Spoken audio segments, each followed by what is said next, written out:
Hello guys, মাই ডিসঅ্যাপ darling এর ৯ নম্বর এপিসোডে আপনাদের স্বাগতম। তো এপিসোডের শুরুতেই আমাদের দেখানো হয় গোজোরা শপিং করে বাসায় আসে। বাসায় আসার পরে কিটাকা বলে, দেখো গোজুকুন, এটা কেমন হয়েছে? এটা বলে সে তার জামা উপরে করে ফেলে। এটা দেখে গোজো জোরে করে চিল্লাই ওঠে। কিটাকা বলে, তুমি এইভাবে চিল্লাচ্ছ কেন?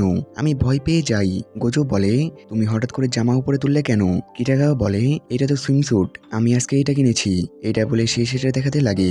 সে পিছে তাকিয়ে দেখে গোজো লজ্জা পেয়ে অন্যদিকে ঘুরে গিয়েছে। এটা দেখে সে তার কাছে যাই আর বলে, কি হয়েছে, তুমি কি লজ্জা পাচ্ছ? গোজো বলে, প্লিজ তুমি আমাকে একা ছেড়ে দাও। তারপরে আমাদের দেখানো হয় কিটাকাও কসপ্লের একটি জিনিস পেন্ট করে। সে বলে, এটা পরার জন্য আমি অপেক্ষা করতে পারছি না, আমি এটা এখনই পরবো। এটা বলে সে তার জামা খুলতে লাগে। এটা দেখে গোজো অন্যদিকে ঘুরে যায়। কিটাকা বলে, তুমি আমাকে দেখতে পারো, সমস্যা নেই, আমি আজকে একটি নতুন পরে এসেছি। এটা বলে সে তার জামা খুলে ফেলে এবং সেটা থেকে সাথে সাথে তার জামা বন্ধ করে ফেলে এবং বলে, এটা তো সেটা না যেটা আমি তোমাকে দেখাবো ভেবেছিলাম। তারপরে সিন শিফট হয় এবং আমাদের দেখানো হয় সাজনার কসপ্লে রেডি হয়ে যায়। সাজনাকে দেখে কিটাকাও বলে, তোমাকে অনেক সুন্দর লাগছে। গোজো বলে, তোমার কেমন লাগছে? সাজনা বলে, অনেক ভালো, এটা সাইজ একদম ঠিক আছে। গোজো বলে, কোনো সমস্যা থাকলে আমাকে বলতে পারো। সাজনা বলে, স্কার্ট আরো ফুলে থাকলে ভালো লাগতো। গোজো একটি জিনিস লাগানোর কথা বলে। সাজনা বলে, আমার কাছে একটি জিনিস আছে, সেটা বলে ঠিক হয়ে যাবে। তারপরে গোজো কসপ্লের আরেকটি পার্ট বের করে এবং তারা দুজন সেটা সম্পর্কে কথা বলতে লাগে। এটা দেখে কিটাকাও বলে, এরা অনেক ভালোভাবে কথা বলছে, আমিও আমার ড্রেসের সম্পর্কে এভাবে কথা বলতে পারলে ভালো হতো। তখন গোজো তাকে বলে, তোমার ড্রেস কেমন হয়েছে?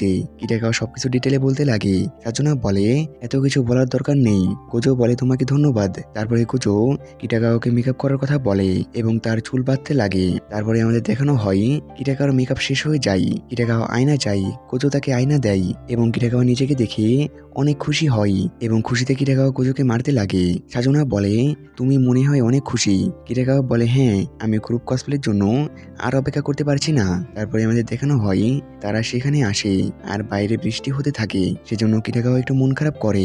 সাজনা তাকে দেখে বলে, তোমার ড্রেসটি ভালো লাগছে। কিটাকাও বলে, হ্যাঁ, আমারও অনেক ভালো লাগছে। তারপরে সে বলে, আমি তোমাকে একটি কথা বলতে চাই, আমি কি তোমার সাথে একটি ছবি তুলতে পারি? সাজনা বলে, হ্যাঁ নিশ্চয়ই। তারপরে তারা একটি ছবি তুলে আর কিটাকাও অনেক খুশি হয়। তারপরে সে সেটা পোস্ট করার পারমিশন নেই এবং পোস্ট করে দেয়। সাজনা বলে, সিনজুদের আসতে অনেক দেরি হচ্ছে, তার তো মেকআপ করতে এত দেরি লাগে না। কিটাকাও বলে, আর গোজো কোনো এখনো আসেনি। তারপরে কিটাকাও বলে, পোস্টে অনেক লাইক আসছে, তুমি অনেক অসাধারণ জুজুসামা। তখনই সেখানে গোজোরা চলে আসে আর তারা তাদেরকে দেখে অনেক অবাক হয়। তারপরে আমাদের 5টি সিন দেখানো হয় যেখানে সাজনারা বাসায় যেতে থাকে।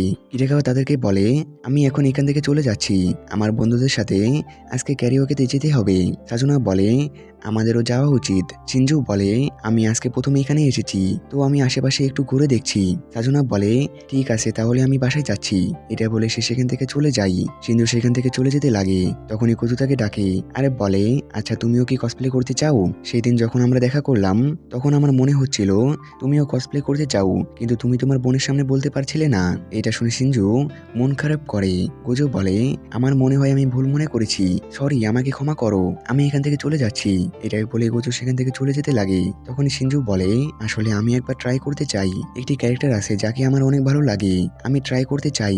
আমার বোনকে দেখে আমার জেলাস ফিল হয়, কিন্তু আমি করতে পারি না, সেটাতে আমাকে ভালো লাগবে না, আমি একটু মোটা আর সেই ক্যারেক্টারটি আমার থেকে একদমই আলাদা, আমাকে সেটাতে ভালো লাগবে না, সেই জন্য আমার ট্রাই করা উচিত না।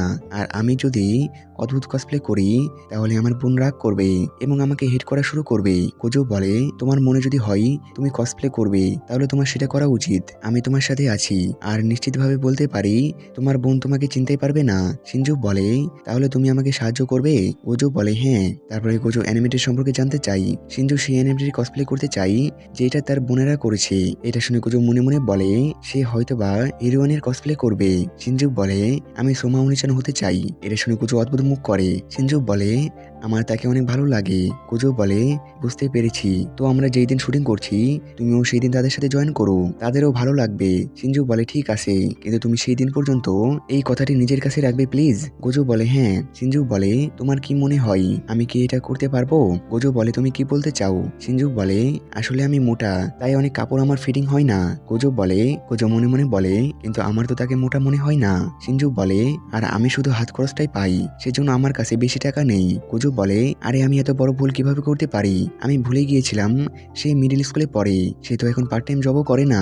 এটা বলে সে ভাবতে লাগে কিভাবে কম খরচে ড্রেস বানানো যায়। সিনজু বলে, আমি জানি কম টাকাতে অনেক ঝামেলা হবে। গোজো বলে, না, আমি কোনো না কোনো উপায় বের করে নিব।